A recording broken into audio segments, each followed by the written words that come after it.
So hi everyone, welcome to you all in my another video, and today with us Rajesh. Rajesh basically is one of my friend, and we know each other last 3 years. Not because academically just 1 year old, but he knows since very long. So he was a pharmacist. He was discussing with me, how he can migrate to Australia, Canada, all those things. He already applied for Canada. He lost some money for Canada. Then I convinced him, please write the exam to come Australia. Basically, he was not confident to pass the exam because everyone is saying that CAPS exam is very tough exam, impossible exam, you cannot do it. So this kind of thoughts Rajesh also have earlier, but now he passed the exam in first attempt, and even he not much study. He hardly give 3-4 hours per day because he is full time running his chemist shop. You can see he's sitting right now he's basically from Haryana. So we will see his story from beginning to the end how he did it. Okay, so hi Rajesh, can you please give us your brief introduction, and first of all congratulations on your first attempt you clear CAPS exam. Thank you sir. Thank you very much. जैसा कि sir ने बताया है, मैं हरियाणा करनाल से belong करता हूं और फुल टाइम अपना केमिस्ट शॉप रन करता हूं। आज से करीबन 3 साल पहले मेरी सर से मुलाकात हुई थी। मैं सर के वीडियोस देखता था, तो सर से मैंने बात की। सर ने बताया कि आप आ सकते हो, लेकिन उसके लिए आपको कैप्स का एग्जाम क्लियर करना पड़ेगा। तो कैप्स का एग्जाम जब मैंने देखा सुना, उसके उससे पहले मैं नहीं जानता था कि कैप्स क्या होता है। तो जब मैंने कैप्स के एग्जाम के बारे में सुना देखा, तो मेरे लिए वो एक हवा की तरह था कि जिसको सोच के ही डर लगता था कि नहीं, ये नहीं हो सकता, मैं नहीं कर पाऊंगा। तो जैसे ही फिर टाइम निकलता गया, सर ने अपना एकेडमिकली स्टार्ट किया। उसके लिए सर मैंने सर को कॉन्ग्रेचुलेशन बोला। तो सर ने मुझे बोला कि आप कर सकते हो। तो लेकिन उस टाइम पे शायद क्राइटेरिया एज का आ गया था बीच में। हाँ, तो सर एक्चुअली ने बोला कि एक्चुअली जब राजेश ने हमसे बात किया था तो ये बात थी लॉकडाउन से पहले की। तो पहले यहाँ पे क्या था, यहाँ पर वीजा को मिलना थोड़ा टफ था क्योंकि यहाँ पे एक दूसरी गवर्नमेंट थी। ठीक है, मैं बुझता नहीं जा रहा। तो उस टाइम पे जो पॉइंट मिल रहे थे 85 पॉइंट पे वीजा मिलती थी, 5 पॉइंट पे वीजा मिलती थी। फिर यहाँ पे गवर्नमेंट चेंज हुआ, इन्होंने रेगुलेशन को चेंज किया और यहाँ रेगुलेशन मतलब इन्होंने वीजा को बढ़ा दिया। अभी 2 लाख वीजा पीआर वीजा मिलता है हर एक साल। पहले ये 140,000 को मिलता था। 50-60 हजार वीजा बहुत ज्यादा वीजा होता है, इसको इंक्रीज कर दिया गया है। उसकी वजह से क्या हो गया है कि अभी लोएस्ट पॉइंट पे वीजा मिल रही है, 65 पॉइंट किसी के भी है, सबको वीजा मिल रही है। इसका मतलब है कि आपको अगर 50-55 पॉइंट में तो अभी आपको वीजा मिल जाएगी अगर आपने कैप्स एग्जाम पास कर ली। तो जब राजेश की हमसे बात हुई तो उस टाइम पे यही सिनेरियो था कि भैया 80-85 नंबर लेकर आना होगा और एग्जाम पास करना होगा। तो राजेश ने कहा सर ये तो बहुत टफ एग्जाम है। तो इसीलिए मेरे को मोटिवेशन भी यही मिला एकेडमिकली को ओपन करने के लिए कि लोग बोलते हैं कि सर हम इंडिया में जाएं कहाँ, कोई कंसल्टेंसी है क्या, कोई कोचिंग है हमको कोई बता दे, क्योंकि इंडिया में ऐसा कोई है नहीं। यस राजेश। तो तो यही था। और इसमें देखो, एक सर की ईमानदारी भी है। इन्होंने मुझे स्पष्ट किया। नहीं तो जैसे इन्होंने अपना स्टार्टअप स्टार्ट किया था, तो ये मुझे बोल सकते थे कि आप कर लीजिए, उसके बाद देखा जाएगा। लेकिन सर ने मुझे क्लियर किया कि नहीं, आपका इतना पॉइंट अगर आप ले सकते हो तो आप कीजिए, अदरवाइज पैसा खराब करने की कोई जरूरत नहीं है, टाइम भी खराब होगा। जी। तो उसके बाद जैसे ही सिनेरियो चेंज हुआ, 65 पे फाइल उठने लगी, तो मैंने सर से बात की। सर ने बोला कि हाँ यस, ये आप कर सकते हो। तो मैं सर से बात की और उसके बाद स्टडी किया। लेकिन तब भी मन में एक डाउट था कि सर क्या मैं कर पाऊंगा। तो सर ने सिर्फ एक ही बात मुझे बोला कि भाई, अगर आप दिन में 3 घंटे निकाल सकते हो तो आप इसको डेफिनेटली क्रैक कर पाओगे। तो मेरे साथ वही हुआ। मैंने अपनी केमिस्ट की शॉप रन करते हुए साथ के साथ स्टडी किया इसको। दिन के 2.5-3 घंटे में निकालता था। लेक्चर, लाइव लेक्चर जरूर अटेंड करता था। उसके बाद अगर कंसेप्ट क्लियर नहीं होता था तो रिकॉर्डेड लेक्चर मैं सुनता था। और अपनी शॉप पे काम करते करते जितना भी मुझे टाइम लगता था, मैं उसको देता था। तो तो इस तरह से बेसिकली देखो, ये ए, अभी क्या है, कैप्स एग्जाम की इतनी बड़ी बात नहीं, कोई भी पास कर सकता है। पर मेरा पर्सनली, मैंने जो एकेडमिकली चालू करने से पहले, मैं कोई ऐसा बिजनेसमैन नहीं हूँ कि मैं किसी को मिसगाइड करूँ और उसको बताऊं कि भाई तू कर ले तेरे को वीजा मिल जाएगी तो इतने रुपए कमाएगा, ये वो नहीं। तो जो फैक्ट होते हैं मैं वो भी बताने का, मेरे को ऐसा लगता है किसी को अगर मैं धोखे से एक बार मेरे पर आ भी गया तो बेचारा वो मेरे को गालियां ही बकेगा, 10 जगह मेरी बुराइयां करेगा वो, है ना। जी, तो हमारा एम जी कभी सर। भी ऐसा नहीं था, मैं हर एक बच्चे को जो रियलिटी होती है वो उसको बता देता हूँ कि भाई ये हो सकता है आपके साथ और ये स्टेप है। मगर रिस्क थोड़ा बहुत तो हर जगह होता है, मगर आप अगर रिस्क ही नहीं लेंगे तो आप कैसे बढ़ेंगे? अगर ये इन्होंने सोचा होता कि भाई मैं एग्जाम ना लिखूं, कहाँ, मेरी तो शॉप है ऑलरेडी, मेरी सब तो एवरीथिंग इज फाइन, मैं क्यों कर पाऊंगा?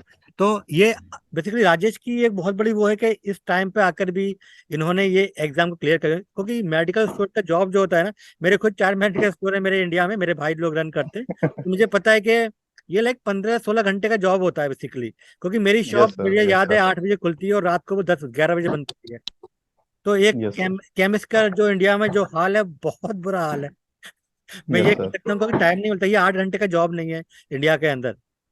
यस सर, तो राजेश यस ये सर, बताइए बिल्कुल। कि आप कैसे मैनेज करते थे ये 3 घंटे, आप कैसे निकालते थे अपनी लाइफ के अंदर? एक्चुअल में क्या होता है कि जब ऑस्ट्रेलिया में 7:30 बजे के करीब लेक्चर होता था, तो हाँ यहाँ पे 1:30 बजे 1.5 होता था, हाँ। दोपहर का 1:30 बजे। तो यस। उस टाइम पे बेसिकली मेरा लंच टाइम होता था। हाँ हाँ तो ये। वो दो वो 2 घंटे का मैं लंच ब्रेक लेता था यहाँ पे, तो वो 2 घंटे में मैं ये अपनी लाइव क्लास अटेंड कर लेता था। ओके। उसके बाद नेक्स्ट डे या अगले दिन मैं सुबह यहाँ पे रिकॉर्डेड लेक्चर सुनता था सुबह, क्योंकि मॉर्निंग में थोड़ा सा रश कम होता है यहाँ यस पे। यस। तो मॉर्निंग में रिकॉर्डेड लेक्चर सुनता था, फिर अगर उसके बाद कोई डाउट होता था तो उसको नोट डाउन करता था, फिर दोबारा से लेक्चर सुनता था। और शाम को रात को बेसिकली मैं हर रोज 12 बजे तक, 9 से 9:30 से 12 बजे तक मैं पढ़ता था डेली। तो उस दौरान मुझे ये भी था कि शुरू से मैं मॉक करता हूँ। मैंने मॉक को इतना किया कि वो मेरे जहन में आ गए थे मॉक टेस्ट। यस सर, उनसे बहुत हेल्प। एक्चुअल में क्या हुआ, फर्स्ट जो मेरा एक पेपर फर्स्ट था, वो बहुत हम्म। ट्रिकी था। उसमें मुझे लगा ही नहीं कि यार ये कहाँ से आ गया, कैसे हुआ, लेकिन कंसेप्ट इतने अच्छे से क्लियर किए थे कि उसको किया। और सेकंड पेपर की बात करूं तो मेरा ये लगाओ कि आपके 90% मोक ने सब कुछ कवर किया। 90% सर, मैं बाहर आके मैंने अपने दोस्त को यही बोला कि मेरे इस पेपर में, सेकंड पेपर में 100 आउट ऑफ 90 भी आ सकते हैं। यस तो सर, मतलब इसका मतलब ये आप ये बोल रहे हो कि 90% जो क्वेश्चन थे वो मॉक से ही थे? बिल्कुल डिट्टो सर। एक लाइन भी, एक ऑप्शन भी अलग नहीं था, इतना सेम क्वेश्चन था। देखो एकेडमिकली को हमें हमें खुद तो पता है बहुत सारे क्वेश्चन मॉक से पूछे, पर we are not believe only on mock. हम आपको शुरू से ऐसा लेक्चर में पढ़ाते हैं कि वो कहीं से भी पूछे आप 100% पास करोगे, है ना? क्योंकि कभी कभी यस क्या सर, होता है, कंसेप्चुअल क्वेश्चन पूछ देता है तो फिर आप कहोगे सर आपने तो पढ़ाया नहीं था, ये मॉक में नहीं थे। मगर वो अब वो कहीं से भी पूछ दे क्वेश्चन, वो आप डेफिनेटली आपको कॉन्फिडेंट रहेगा कि यही सही है। और पासिंग के लिए यस, 50 मार्क्स चाहिए, 90 मार्क्स नहीं यस, चाहिए आपको। तो अगर 90 यस, क्वेश्चन आ भी गए तो दूसरा आपने अगर गलत भी कर दिया तो भी आप डेफिनेटली पास करोगे। और रिजल्ट में ये लिख के नहीं आता कि आपके कितने परसेंटेज थे, वहां ओनली लिखा आता है फेल या पास, दैट्स इट। 90 थे यस, या 50 थे, डजेंट मैटर। Yes sir. एक सर की मुझे ये बात भी बहुत अच्छी लगती थी, जब मैंने सर से शुरू में बात की तो इन्होंने मुझे यही बताया कि आपको 50 लेने हैं। 35 आप ले सकते हो तैयारी से। 15 आप अगर मान लो 65 क्वेश्चन बचते हैं, अगर उसमें तुक्का भी लगाओगे तो 15 तो वहां से भी आ जाएंगे। यस, ये मैं हमें हर बच्चे को बोलता हूँ, जिसने अगर 35 कर लिए करेक्ट क्वेश्चन, वो 100% पास कर जाएगा। उसका रीजन क्या है कि जो 65 क्वेश्चन बचेगा उसमें से आप गैस भी करोगे, गैस का मतलब ये आप लोग ऑलरेडी पढ़ा हुआ है, और 15 तो उसमें यस, सही हो ही जाएंगे, है ना? तो यस सर, और निगेटिव मार्किंग होती नहीं, क्योंकि आपको 100 पूरे सही चूज करने। जैसे इंडिया में क्या होता है, अपने यहाँ जीपैट एग्जाम होता है, राइट? उसमें जी, निगेटिव जी, मार्किंग, मुझे ऐसे बच्चे, बहुत सारे बच्चे अटेम्प्ट नहीं करते हैं क्वेश्चन, क्योंकि उसमें निगेटिव मार्किंग होती है। यहाँ कोई निगेटिव जी, मार्किंग नहीं है, तो ये बहुत ही इजी एग्जाम है। और मैं इसको कंपेयर करूँ कुछ, जैसे कनाडा का जो एग्जाम है पीईबीसी, वहाँ 60% पासिंग होता है और यहाँ है 50%। तो ये बहुत ही इजी जी, एग्जाम है ना। तो कोई ऐसा एनीवन कैन, राजेश ने ये पास किया, राजेश कैन पास एग्जाम, तो मैं बोलता हूँ कि आपको कोई भी बंदा अगर 3-4 घंटे पढ़ेगा, 3 महीने तक, 90 डेज तक वो पास कर सकता है एग्जाम। एग्जाम में कुछ भी ऐसा नहीं है कि वो बाहर से पूछे। हमने पूरे 15 साल की बेस पे सिलेबस बनाया हुआ है, और बहुत ही प्रिसाइज सिलेबस है। हम लोग आपको फार्मेसी पढ़ाने नहीं बैठे यहाँ पर, हम आपको एग्जाम पास करवाने के लिए है यहाँ पर। We are here to help you to pass the exam. अच्छा जी सर। राजेश, ये बताइए आपने एक राजेश का बेसिकली इन्होंने कुछ पैसे दे दिए थे एक एजेंट को, ये कनाडा के बीच में जाने वाले। जैसे कि मैंने बताया कि राजेश ने हमसे कॉन्टेक्ट किया था 3 साल पहले, जब हमारा यूट्यूब चैनल था ओनली, हमारी कंपनी नहीं थी। तो राजेश ने कहा सर अब मैं कनाडा जा रहा हूँ, मैंने एक एजेंट को पैसे दे दिए और एजेंट ने कहा है कि 100% वो करवा देगा। तो वो तुम्हारा काम राजेश फिर हुआ नहीं, उसने पैसे भी नहीं दिए इनको, उन्होंने मुझे भी बताया था। यस सर, वो तो मुझे और मेरी वाइफ को दोनों को उसने इन्वॉल्व किया यहाँ पर, और पैसे लिए हमसे उसने, और बस यही कि आप कुछ भी आइलेट्स का स्कोर लेके आओ, मैं आपकी फाइल लगाऊंगा और आपका डेफिनेटली काम बन जाएगा। उसने ऐसे ही लारे लगाता रहा, और आज लगभग 2 साल हो चुके हैं इन बातों को सर, उसको पैसे दिए हुए। और, देखो और एक अब साल का बॉन्ड हमारे पास एक दो साल का बॉन्ड था। हमारे पास दो बच्चे ऑलरेडी ऑस्ट्रेलिया में आ गए। राजेश के साथ के क्या था कि एक लड़की थी वनिता बत्रा, वो भी 2 साल तक बेचारी ठोकरें खाती रही थी। एक थी असरा सेम लास्ट बैच में हमारे, वो भी कनाडा के लिए ट्राई की थी, बहुत पैसे उन्होंने इन्वेस्ट किए।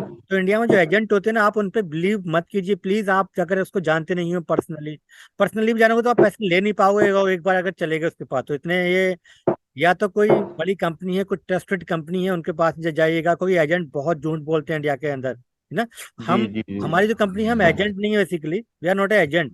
हमारा काम है एक एकेडमिक के लिए, तो बहुत सारी जो एडटेक कंपनीज होती है, तो हमारा काम है कि आपको एग्जाम पास कराना।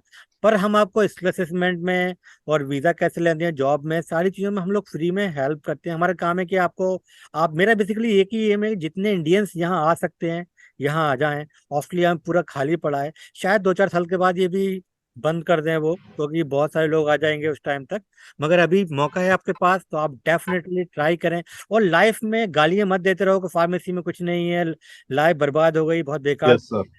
यार आप भी तो कुछ करो अपनी लाइफ में, कुछ थोड़ा रिस्क लो, के आगे जाओ, ऑस्ट्रेलिया जाओ, यूएस जाओ, कनाडा जाओ। दुनिया पूरी खाली पड़ी है, आप इंडिया में रहकर गालियां बकते रहोगे तो क्या क्या क्या होने वाला है वहां पर, है ना।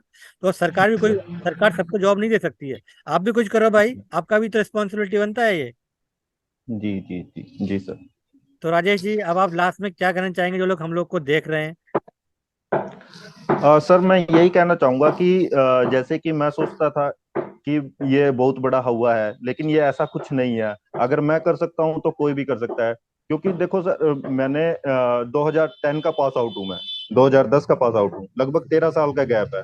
13 साल मैंने सिर्फ वर्क किया है, कब कंपनी में किया है, मैन्युफैक्चरिंग यूनिट में किया है, फिर लास्ट में अपना मेडिकल स्टोर स्टोर भी किया है।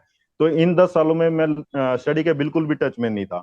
तो मैं यही कह सकता हूँ, और थैंक्स है कि एकेडमिकली का, आपका, हारिका मैम का, आरिफ सर का, कि उन्होंने इतना सिंपल और इतने सिंपल वे में हमको प्रिपरेशन कराया कि पता ही नहीं लगा कि हम, इतना बड़ा सिलेबस है या इतना टफ सिलेबस है, कुछ भी नहीं।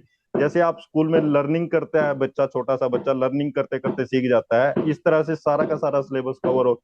कई बार मुझे ये हुआ कि यार इतनी क्लासिफिकेशन मैं कैसे याद करूंगा, लेकिन वो क्लास के दौरान इतनी बार रिपीट हो जाती हैं, इतनी बार रिपीट हो जाती हैं, वो अपने आप से याद हो जाती हैं। तो ये एक बहुत अच्छा प्लेटफॉर्म है एकेडमिकली। अगर आप लोग यहाँ पे आते हो, ज्वाइन करते हो, तो मैं डेफिनेटली कह सकता हूँ कि अगर आप सर के हिसाब से भी 3 घंटे, जैसा सर बोलते हैं कि आप 3 घंटे डेली निकाल के अगर स्टडी करते हो, तो definitely you will pass. Yes, thank you so much, Rajesh. And will, if you have any questions, please leave this comment below. Rajesh also will can reply, and I will also try to reply to you guys.